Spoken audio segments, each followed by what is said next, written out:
Assalamualaikum warahmatullahi wabarakatuh. Bismillah, alhamdulillah, wassalatu wassalamu ala rasulillah Muhammad ibn Abdillah. Faqala rabbi shrah li sadri wa yassir li amri wahlul 'uqdatam min lisani yafqahu qawli. Ya fatahu ya alim, ya fatahu ya alim. Sobat Basker yang dirahmati Allah Subhanahu wa taala, setan merupakan salah satu makhluk Allah Subhanahu wa taala yang dekat dengan kehidupan kita. Setan selalu berniat untuk mengganggu dan menjerumuskan kita bagaimanapun caranya.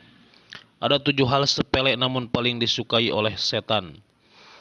Yang pertama, menguap tanpa menutup mulut. Seseorang harus menahan keinginan untuk menguap, khususnya ketika sedang sholat.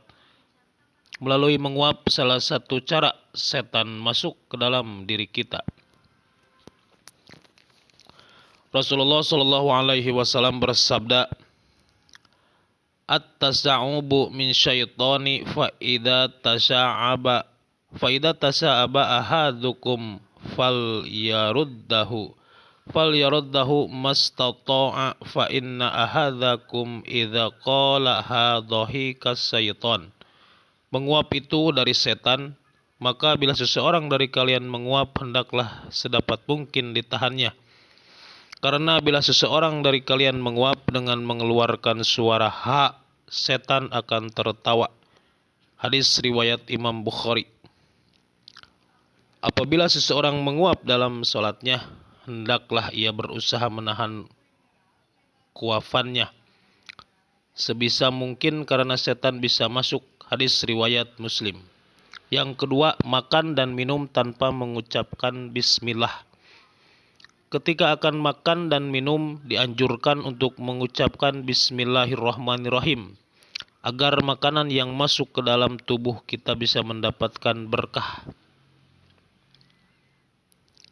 Islam sesungguhnya indah, sampai-sampai ketika makan tersajikan dan hendak disantap, Islam memiliki aturan di dalamnya.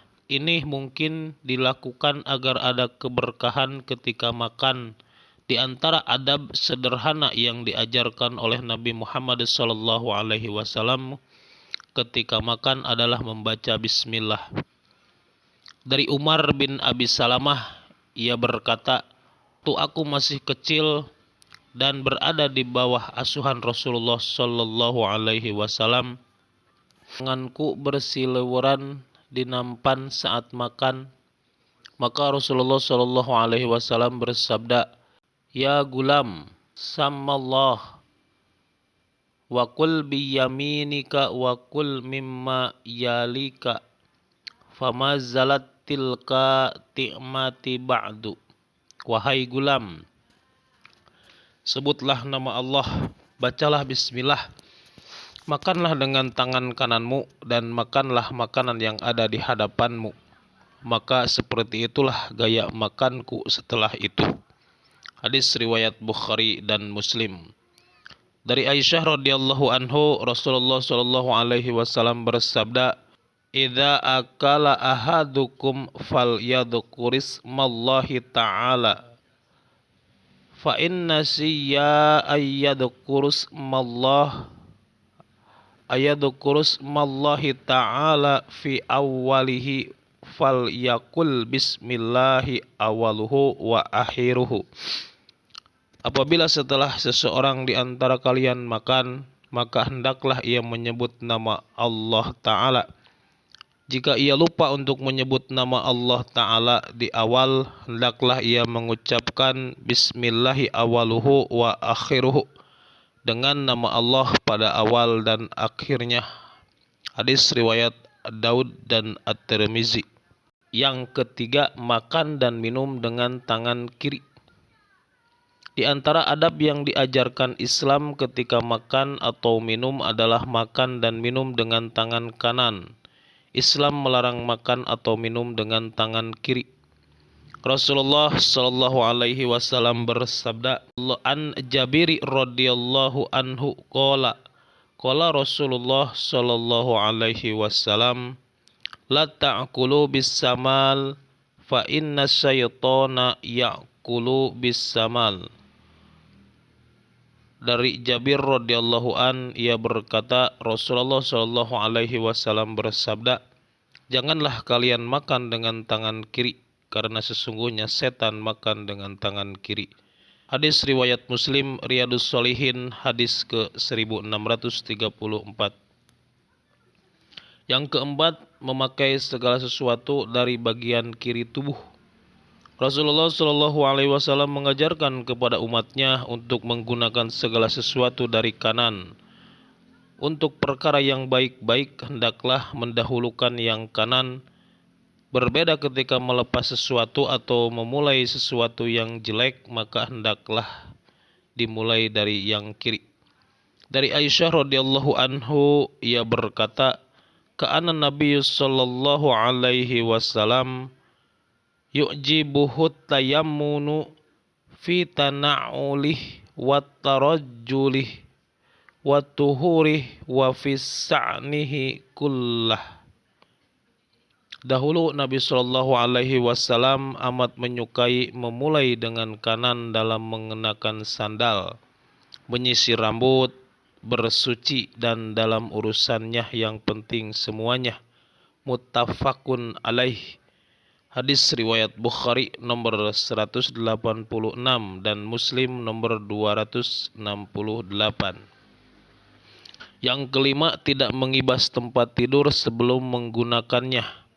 Di antara tuntunan Rasulullah Shallallahu Alaihi Wasallam bagi seseorang yang hendak tidur adalah membersihkan dengan cara mengibasnya sambil membaca bismillah. Hal ini agar ketika tidur tidak diganggu oleh setan. Rasulullah Shallallahu Alaihi Wasallam bersabda, "Idza jaa ahadukum ila firasihi fal ya'khud dahilata izarihi fal yanfud biha firasahu wal yasammallaha fa innahu la ya'lamu ma khalafahu ba'dah." Jika salah seorang di antara kalian akan tidur, hendaklah mengambil potongan kain dan mengibaskan tempat tidurnya dengan kain tersebut sambil mengucapkan bismillah, karena ia tidak tahu apa yang terjadi sepeninggalnya tadi. Hadis riwayat Bukhari dan Muslim. Yang keenam, masuk ke dalam kamar mandi tanpa membaca doa. Kamar mandi adalah salah satu tempat yang disenangi oleh setan. Maka ketika sebagian umat muslim dianjurkan membaca doa agar tidak mendapat gangguan dari setan. Dari Anas bin Malik, beliau mengatakan Rasulullah Shallallahu Alaihi Wasallam ketika memasuki jamban, beliau mengucapkan, Allahumma inni a'udzubika minal khubusi wal khaba'is. Ya Allah, aku berlindung kepadamu dari setan laki-laki dan setan perempuan. Hadis riwayat Bukhari dan Muslim. Yang ketujuh, buang air sembarangan. Perlu diketahui bahwa Islam melarang kita untuk membuang air sembarangan karena termasuk dosa besar dan disukai oleh setan. Maka dari itu kita harus menjaga diri kita agar terhindar dari siksa neraka. Hadis ini disebutkan dalam kitab Umdatul Ahkam karya Syekh Abdul Ghani Al-Maqdisi. Rasulullah Shallallahu Alaihi Wasallam bersabda, An Abi Hurairah radhiyallahu anhu anna Rasulullah Shallallahu Alaihi Wasallam qala la yabullana ahadukum fil ma'idhaihimi alladzi la yazri summa ya'tasilu fih wali muslimi la yagtasilu ahadukum fil ma'idhaimi wa huwa junubun. Dari Abu Hurairah radhiyallahu anhu, Rasulullah Shallallahu Alaihi Wasallam bersabda, janganlah salah seorang dari kalian kencing di air yang diam, yaitu air yang tidak mengalir, kemudian ia mandi di dalamnya. Hadis riwayat Bukhari dan Muslim. Wallahu a'lam. Sobat Basker yang dirahmati Allah Subhanahu wa taala, mudah-mudahan kita semua selalu dilindungi Allah Subhanahu wa taala dari godaan setan yang terkutuk. Al-Fakir, wallahul muwafiq ila aqwamit thoriq. Wassalamualaikum warahmatullahi wabarakatuh.